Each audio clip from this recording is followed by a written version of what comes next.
আমরা কুল খেয়েছি কুশো কাঁচা, আর আজকের কুলগুলো দেখো আমি পারতে পারছি না, পুরো লাল লাল হয়ে গেছে পেকে। নিচের দিকে দেখাও পরে ঝাঁকা যাচ্ছে আর এই যে পড়ছে।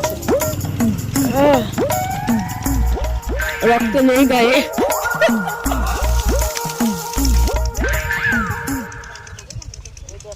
কি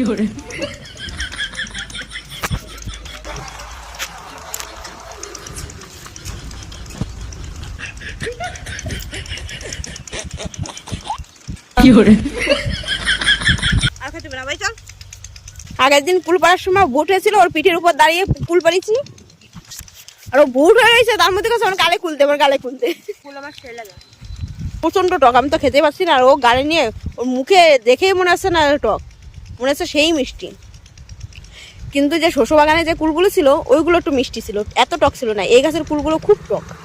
কুলচোর সবাই জানে কি কুলচোর। ও পেরেছে, ও পুরাইছে, আর আমার কাছে সব দিতেছে। আমার ফোনের উপর তুলে। হ্যাঁ কি সুসো, এতগুলো কুল খেয়ে হয় না। এই যে এই গাছের ছোট্ট একটা গাছ, দুই একটা কুল, ওই যে সুসো চলে এসে আগে শীর্ষের গালে ঢুকছে। সেই মিষ্টি, সেই মিষ্টি মিষ্টি আছে কিন্তু কি করে সেই মিষ্টি ঠিক পাচ্ছি না, কষ্ট ঠিক পাচ্ছি। কুল খেতে খেতে হাত দিয়ে রক্ত মুক্ত বেরিয়ে গেছে, তারপরেও কুল খাবে। কুল খাওয়া সেই স্বাদ, বছরে একবারই পাবো।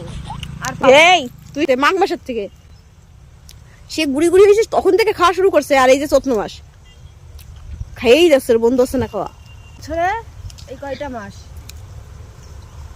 আমি এই গাছের কুলই ভালো খাই, আর ওই গাছের কুলটা